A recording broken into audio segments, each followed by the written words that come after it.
Bonjour à tous et bienvenue dans Cult & Click dans cette période un peu spéciale des fêtes. C'est avec grand plaisir qu'on va parler de Mandalorian, la saison 2, et en tout cas son dernier épisode, et potentiellement on parlera un petit peu de la saison en entier. Et pour ça, j'ai envie de dire, bonjour à toi mon ami Kerr, salut à toi. Salut tout le monde. Est-ce que Oupi tu peux le mettre à l'image s'il te plaît, parce que du coup... ça marche pas Il n'est pas à l'image. Est-ce que du coup... Bon, on va faire une autre solution alors. Solution technique qui peut s'imposer. Hop, bonjour à tous. Les effets spéciaux et les trucages sont vraiment une présence. En fait, j'aurais dû dire open the door et là je serais apparu. Ah oui, avec une tête en 3D un peu bizarre de toi adolescent. Ouais. Puis une couverture noire, c'est sur le... Enfin, un plaid, quoi.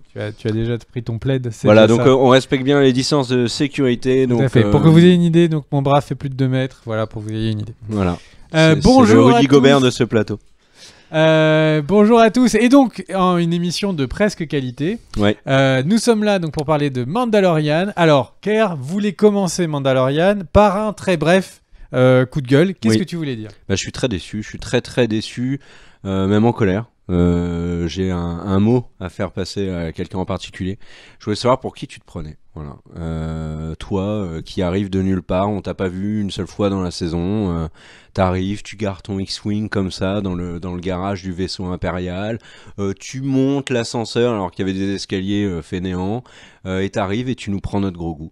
Alors, soi-disant parce que c'est Monsieur Skywalker, parce que c'est bel et bien de toi que je parle. Monsieur Skywalker a sauvé l'Empire, a détruit l'Empire. Monsieur Skywalker a rétabli la République. Monsieur Skywalker a tué Palpatine. D'ailleurs, spoiler alert, ils en ont fait des photocopies de Palpatine. Donc là, tu nous prends notre gros goût pour en faire quoi en plus ? Parce que on sait très bien ce que tu vas en faire. Tu vas l'emmener dans ton académie Jedi avec Kylo Ren et Kylo Ren va couper Grogu en deux. Donc tu nous prives de notre gros goût, de notre kiff Mandalorian. Tu mets les larmes aux yeux de Pedro Pascal qui avait pas eu autant de trucs dans les yeux depuis depuis Game of Thrones. Et là vraiment. Enfin bref, moi je suis extrêmement déçu. Luke. On t'a toujours défendu avec Greg, toujours, et vraiment depuis notre naissance. Moi, je suis né 1 mois après le retour du Jedi. Et en sortant de la maternité, les gens criaient ton nom dans la rue en disant « Luke, notre héros, tu as tué Palpatine ». Greg est né 1 mois avant le retour du Jedi, et il l'a vu au cinéma. Et il a gazouillé de joie quand il t'a vu abattre l'Empire. Et là, tu nous fais ça. Moi, je me rappelle, et quand on s'est rencontré avec Greg au pensionnat, on avait mis un poster de Luke dans la chambre, et McGonagall nous avait engueulé d'ailleurs, et je me rappelle le Diarlo avait dit -15 pour Serpentard, mais on l'avait bien mérité, mais n'empêche que Gryffondor. non, Serpentard, arrête, non. crache pas sur nos origines. Et voilà, et puis quand le retour les derniers Jedi... Je me souviens même que j'étais du côté Gryffondor et que tu étais un pouf souffle. Un des équerres la pouf souffle. Bref, toi t'as défendu Luke, moi aussi lors des derniers Jedi avec ce qu'ils t'ont fait. Rian Johnson en a pris tellement plein la tronche. Toi tu as pris des risques, tu l'as insulté de CON. Kerr la coquine de Pouf-Souffle. Et Rian Johnson, ça a eu énormément d'impact sur lui parce qu'on avait dit oui, il faut pas fréquenter Rian Johnson, vous l'invitez chez lui, vous retournez à la maison. Du coup là, tout le monde, plus personne ne l'invite, même sa femme ne l'invite plus dans le lit conjugal. Il a passé Thanksgiving tout seul à manger un Big Mac de la veille. Enfin, vraiment, c'est... Et là, tu nous fais ça, tu nous trahis. On est extrêmement déçus. En plus, ça a des conséquences sur nous parce qu'on a passé un week-end atroce à pleurer presque. Et ça a eu un impact sur tous les fans, mais ça a eu aussi un impact sur Disney. Tu n'as pas conscience de ce que tu as fait, Luc. Pense à la comptabilité notamment de chez Disney, qui en 2020 n'a pas sorti de film du MCU, dont Disney Plus n'a pas décollé. Mulan a été un flop.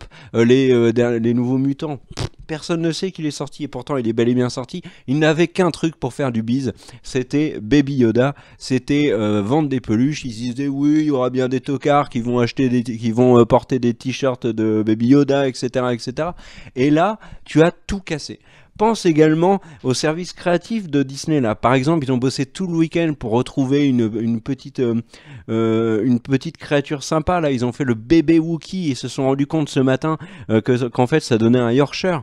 Enfin bref, à toutes ces vies qui sont détruites parce que tu as fait, Luc, je suis très en colère. Mais tu n'es pas le seul responsable. Il y a également Mando.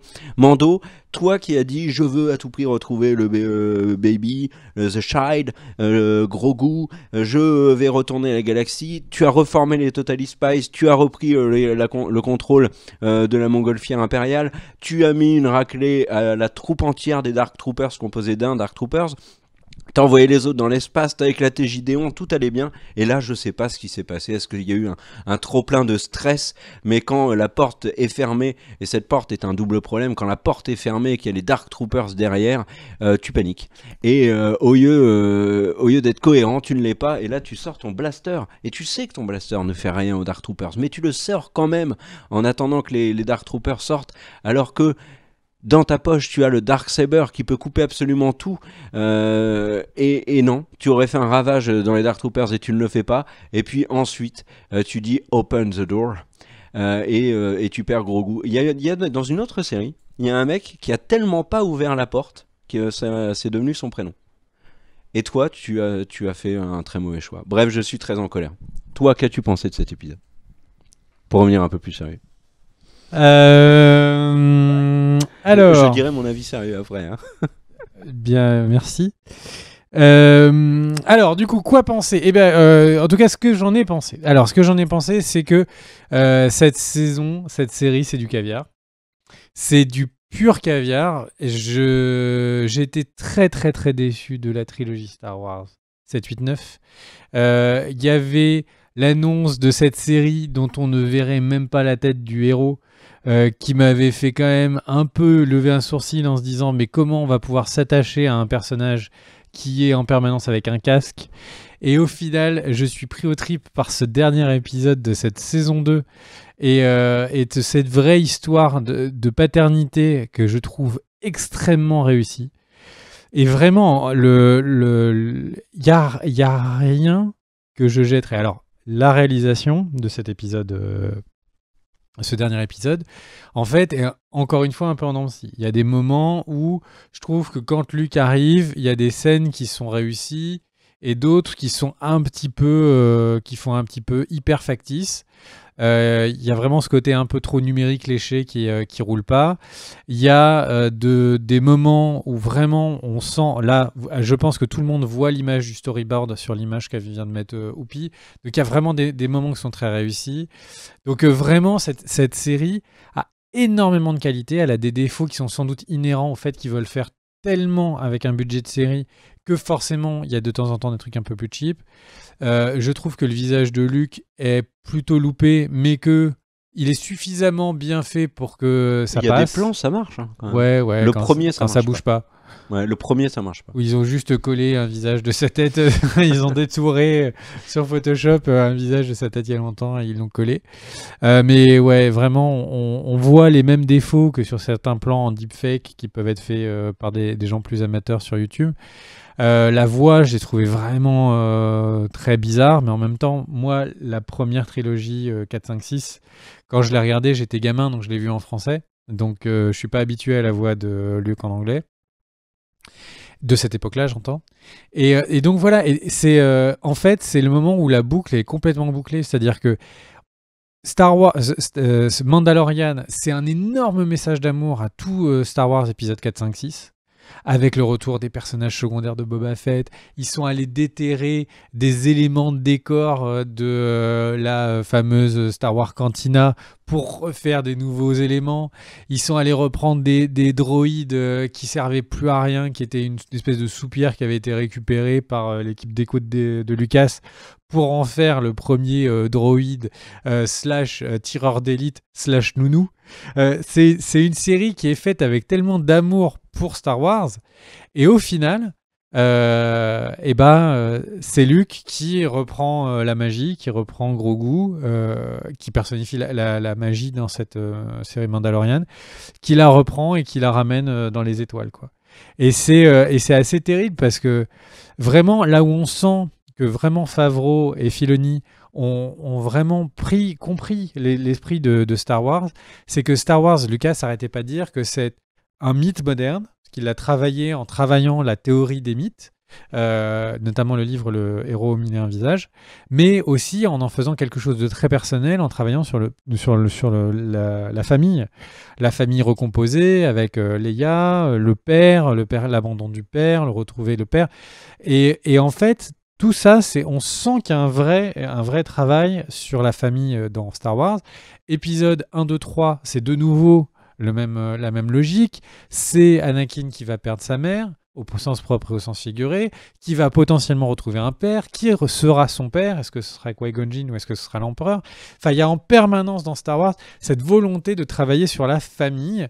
Et quand c'est bien fait, ça marche très bien. 7, 8, 9, je vous la fais pas. Il y avait Daisy Ridley à qui, dans l'épisode, quand ils étaient en train de faire le tournage de l'épisode 9, il lui expliquait que ses parents étaient un coup une personne, un coup une autre. Ça n'a aucun sens. Enfin, tu te dis, ils étaient complètement perdus. Et là, c'est l'histoire d'un chasseur de primes qui n'a pas d'enfant et ils ont réussi à en faire une superbe histoire de famille. Et j'ai envie de dire que vraiment, alors on pourrait s'attarder sur les lumières, sur ces trucages, la technologie évolue, on a fait une vidéo dessus. Encore maintenant, il y a des moments, je ne sais pas quand c'est un décor construit, quand c'est le volume, je trouve ça assez bluffant de réussite. Les Dark Troopers, je les trouve un peu beaufs. Ils sont sympas, etc. Mais ils sont mieux que ce que tu avais dit dans la dernière vidéo. Parce que, honnêtement, j'ai l'impression j'y ai pensé à ce que tu avais dit dans la dernière vidéo. vidéo. Et ça m'a fait rire pendant l'épisode. Je me suis dit, ah oui, non, là, c'est plus la même chose quand même. Ouais. Mais j'étais d'accord avec toi. Mais je trouve qu'il manque de réussite quand même. Après, après, il y a des beaux plans dessus. Il y a pas de problème. Mais du coup, c'est cette saison. Elle me laisse, cet épisode et cette saison me laisse quand même sur un arrière-goût assez terrible parce que la fin est dure. La fin est horrible parce que on a clairement Grogu qui part, voilà, donc le personnage principal qui est en détresse. En plus, c'est Luke, donc on se doute bien que Luke ça va pas être une série sur Luke la prochaine série. Puis il y a pas de raison que Grogu et Mando se retrouvent.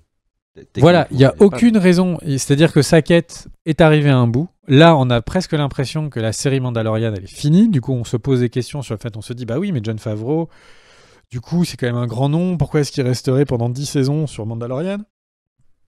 Dave Filoni, ils en ont besoin de Disney pour d'autres choses. Bah oui, il va être sur Ahsoka, les Rangers, The Book of Boba Fett. Bah oui, donc en fait, là, il y a plein de trucs à faire. Donc, est-ce qu'on vient d'assister à une fin? Alors qu'en fait, ça peut pas être une fin. Parce que là, tout de suite, il y a Mando, il y a Jin qui est devenu l'héritier de l'Empire, le roi de Mandalore. Et donc en fait, on a une histoire qui est en cours, mais dont l'histoire qui ne l'a le plus intéressé, qui est cette paternité entre Mando et Grogu, qui n'est plus là. Donc c'est terrible parce que c'est quoi la suite? C'est on en parlera dans une vidéo théorie sur la saison 3. Voilà, c'était du teasing. et donc vraiment... Quel pied total de regarder ces 3 derniers épisodes qui étaient vraiment, vraiment stylés. Le dernier, très réussi. J'ai presque... Juste le fait qu'il retire pour la première fois son masque devant des gens dans l'épisode précédent atténue un peu sur cet épisode-là. T'avais dit la même chose, tu sais, dans l'épisode précédent. T'avais dit le fait qu'il enlève dans la saison 1. Dans la saison 1, c'était dommage. Mais le truc, c'est que du coup, fait que j'ai l'impression que le moment le plus fort par rapport au personnage de Dean, c'était presque l'épisode précédent. Alors que là, tout est fait pour être plus émotionnel. C'est la première fois que bébé Yoda peut le toucher, etc. Même si on se dit que comme il est fort scientifique, c'est une force scientifique. C'est un bac S spécial maths et pouvoir de la force. Et en fait, le truc, c'est que comme bébé Yoda, en fait, on a l'impression qu'il pourrait être aveugle. Il pourrait pressentir en fait les contours un peu à la Daredevil de Jin. Moi, je me suis quand même dit qu'il avait dû le voir au quotidien, quand même. Parce qu'il y a Ouais. des trucs tout cons, et il y a quelqu'un dans les commentaires sur la précédente vidéo qui avait dit quelque chose Mais il y de a des très moments, drôle. tu sais, il soulève Oui. légèrement son masque et Mais il déjà, mange. mais surtout, Mando, il a la barbichette parfaitement bien rasée quand même pour un mec qui a toujours un masque sur. Ouais, ça a été dit dans les commentaires, j'ai trouvé ça très drôle. Après, peut-être qu'on le voit pas et qu'il lui donne des Bah, il se shoots lave et tout. pour enfin. l'endormir. C'est dans la panoplie des Mandalores. Ils ont un gaz, tu sais, pour faire endormir tout le monde pour qu'ils puissent retirer leur masque pour se gratter la barbe.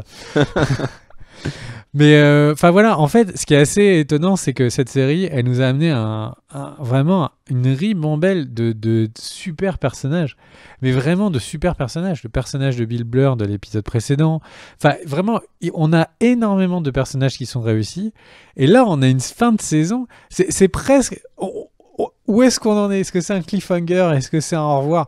J'en sais rien. Et ça lèche. Et la fin sur Boba Fett, le Book of Boba Fett, mais encore plus le doute qu'on change, mais encore une fois, on en parlera dans une autre vidéo. Et du coup, c'est vraiment terrible parce que j'ai juste envie de continuer à les voir, avoir des aventures, continuer. Et le moment où il y avait pas mal de gens qui disent oui, c'est une série qui est pas suffisamment feuilletonnante, dont chaque épisode n'avance pas dans l'histoire, etc. Et moi, c'est pas une critique que je lui faisais parce que chaque épisode était bon. Ouais, pareil. Et là, ça avance, et hop, c'est presque trop avancé. Donc voilà, donc beaucoup d'amour, complètement subjectif. Même si voilà, je concède qu'il y a vraiment il y a des effets qui sont moins réussis que d'autres. Mais vraiment une série de cœur, quoi. C'est aussi simple que ça, une série de cœur. Alors moi, mon avis sur l'épisode, je vais commencer par le négatif. Comme ça, j'expédie un petit peu rapidos. J'en ai parlé dans le coup de gueule, mais Mando qui sort le blaster alors qu'il a le Darksaber, c'est pas la première fois depuis le début de la saison 2 où Mando fait des choix très curieux. Rappelons quand même le jetpack, c'était quand même assez hallucinant. Là, pareil, ça manque de sens. Sasha Banks qui joue la Mandalorienne avec Bo-Katan, on a compris que c'était une catcheuse célèbre. Elle n'est pas obligée de faire des prises de catch dans chaque épisode, elle peut être aussi autre chose. Elle mérite d'être autre chose. Là, ils ont carrément inventé le je mets un coup de genou pour tuer le Stormtrooper. Donc ça, ou en tout cas l'assommer. Il y a un truc qui m'a gavé dans l'épisode et c'est trop long, c'est les piou piou piou dans les couloirs pour abattre un Stormtrooper. À chaque fois, c'est un coup de blaster, un Stormtrooper par terre. Et voilà, les Stormtroopers, leur armure, mais c'est le problème des Stormtroopers depuis toujours dans Star Wars, mais leur armure les protège moins que s'ils étaient en fait complètement à poil. Et ils devraient essayer ça d'ailleurs, ça serait peut-être plus Alors efficace. en fait, il y a une raison, c'est qu'en fait, l'armure des Stormtroopers, pour une raison d'erreur de fabrication, qui a été... Dès qu'elle est touchée, elle électrocute la personne. Elle attire les tirs. Ah oui. C'est une erreur de fabrication. Au lieu de les renvoyer, elle les attire. Et du coup, tu vois souvent les coups de Stormtrooper. Les mecs ont beau courir, ça les attire, donc ouais. foutu. Alors après un autre truc, mais ça c'est vraiment un détail, c'est la lance de Beskar qui est à mon sens dans le combat contre le Dark Troopers. Elle sort un peu nulle part, j'ai trouvé que c'était plutôt mal amené, je l'ai remis plusieurs fois cette scène parce que ça m'embêtait un peu, mais en dehors de ces petits détails négatifs, mais qu'est-ce que c'était bien, franchement qu'est-ce que c'était bien, j'ai adoré cet épisode. Alors je vais faire les points positifs, ils sont pas très mais bons pas sur juste les combats à l'épée ou au sabre. Je trouve que vraiment par rapport même au celui d'Ahsoka, etc., ils sont pas très Alors je vais faire point par point. D'abord l'intro, donc il constitue l'équipe, il va chercher Bo-Katan, il y a Cara Dune avec lui, la discussion entre Cara Dune et il récupère le scientifique, la discussion entre Cara Dune et le pilote sur Alderaan, c'est vraiment hyper bien parce que ça relie énormément à Star Wars. Le clin d'œil quand elle dit l'étoile de la mort, laquelle, très drôle, etc. Enfin, c'est parfaitement des millions créé. de personnes étaient sur ces bases. Et voilà, le rappel à Alderaan et la souffrance, etc. C'est très bien. Ensuite, il y a un plan qui est complètement dingue et qui est un des meilleurs plans que j'ai vu dans Star Wars. C'est le TIE qui sort du hangar. J'étais sidéré, je me suis dit mais cette idée, idée de génie. C'est même pas un truc de ouf. Mais non, mais on les voit toujours sortir. Qui sort d'un vaisseau et c'est juste que c'est tellement bien fait. Ben oui, exactement. Vraiment, c'est une pure idée de mise en scène extrêmement bonne. Ensuite, j'ai trouvé que les Dark Troopers, la gestion de la tension. Alors ok, les Dark Troopers sont pas...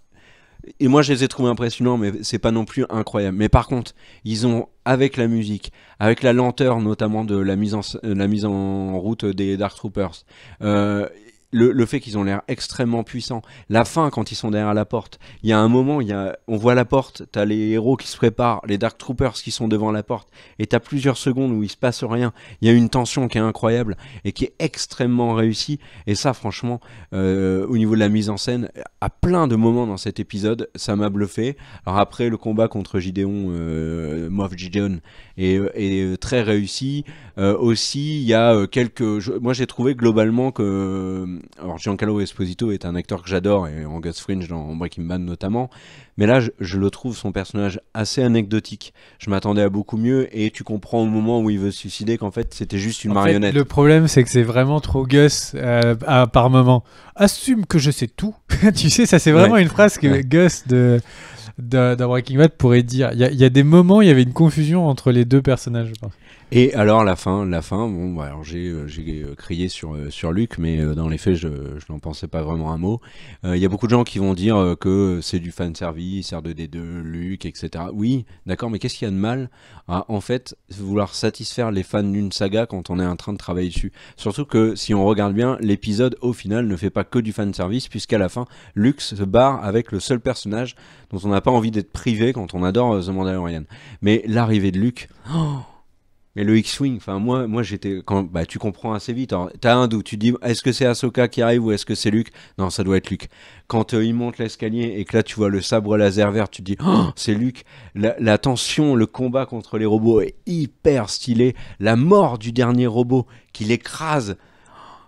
Luke est en mode God mode total, en mode Phaser style. Ah ouais, non, mais complètement, il est... Mon père, il t'écrasait la trachée, moi je t'écrase complètement. Voilà, c'est nouvelle génération, je suis la 2.0. Et le Open the Door, qui est... Moi j'y ai réfléchi après, je me suis dit... Alors on n'a pas encore assez de recul, mais cette scène-là, l'arrivée de Luke, ce que tu ressens quand tu vois Luke, quand il enlève sa capuche, parce qu'il y avait encore le doute, parce qu'on le voit pas tout de suite. Donc comme il y avait beaucoup de rumeurs, enfin c'était pas des rumeurs, hein, c'était les fans qui disaient que Sebastian Stan devait à tout prix jouer, donc le soldat d'hiver devait à tout prix jouer Luke, et ça allait peut-être être lui qui allait apparaître. Là, le fait qu'ils ont repris Mark Hamill du Retour du Jedi, c'est une excellente idée. Alors, tellement stylé cette image. C'est pas c'est pas hyper bien fait, mais ça sur certains plans, mais ça marche. Et surtout, toi t'es là en tant que fan, t'en peux plus. Et puis R2D2 qui apparaît derrière, moi j'ai crié quand R2D2 est rentré. Pourtant c'est du fanservice, mais là où c'est hyper cohérent. Pourquoi est-ce que Luke ne viendrait pas chercher un Jedi à ce moment-là précis de l'histoire? Pourquoi est-ce que R2D2 ne serait pas avec lui? Il est en train de monter l'école. Ben oui, voilà. Donc en fait, c'est du fanservice, mais qui n'en est pas. C'est extrêmement réussi. Et surtout, cette scène des adieux de Grogu et de Jyn, qu'est-ce qu'elle est touchante. Mais qu'est-ce qu'elle est touchante. Tu te dis, il va enlever son casque, il va l'enlever. Il l'enlève, il a les larmes aux yeux, toi t'es pas très bien non plus, Grogu qui lui touche la joue, et il y a Medjay qu'on salue d'ailleurs, qui me disait, c'est Grogu qui voit le visage de papa Mando pour la première fois, et c'est le moment des adieux. Et c'est vrai, et ça rend la scène encore plus cruelle. Et il y a aussi un autre truc qu'on n'a pas dit, c'est l'intrigue. Enfin, si, toi, tu en as parlé un peu, moi, je l'ai pas dit. Mais je trouve que l'intrigue sur le Darksaber et le fait que maintenant, Jyn est le possesseur et que Bo-Katan est dans une situation extrêmement compliquée parce qu'elle doit vaincre maintenant Mando pour le récupérer. C'est vachement intéressant pour la suite, qui me fait penser qu'il y aura une saison 3. Alors, vous allez me dire, mais elle a été officialisée, la saison 3. Oui, mais il y a un problème... Enfin, il y a un problème de timing avec ce que je vais dire après. Et donc là, il te laisse avec l'ascenseur qui se ferme, où tout est hyper stylé. Et là, il y a un truc en plus dans cette scène que je tiens vraiment à saluer, c'est la qualité de la musique. Mais les deux morceaux, le morceau Open the Door et le morceau... Ludwig Göransson, qu'est-ce qu'il est bon. Ouais, il est très bon. Il est vraiment très très bon. Donc le morceau Open the Door, qui est l'avant-dernier morceau de la BO, vous pouvez par exemple le retrouver sur Spotify, c'est The Mandalorian saison 2, partie 2, et c'est l'avant-dernier morceau. Je pense qu'ils vont en rajouter un pour Boba Fett. Ou c'est peut-être déjà fait d'ailleurs. Le truc, c'est que le Open the Door, et tu sais quand il y a le générique, avec le thème retravaillé en hyper triste, mais qu'est-ce que la musique est hyper stylée. Et puis cette scène post-générique qui fait hyper plaisir aux fans parce que bien évidemment tu retrouves les fameux escaliers que tu as vus dans le Retour du Jedi et t'es super content quand tu vois que c'est Bib Fortuna qui a remplacé Jabba le Hutt, qui fait exactement les mêmes choses que lui alors que c'était son lieutenant, et qu'en plus il a pris du poids comme Jabba. Alors déjà tu te marres, mais ensuite Fennec qui arrive, qui le bute, enfin qui bute les gardes, elle libère l'esclave.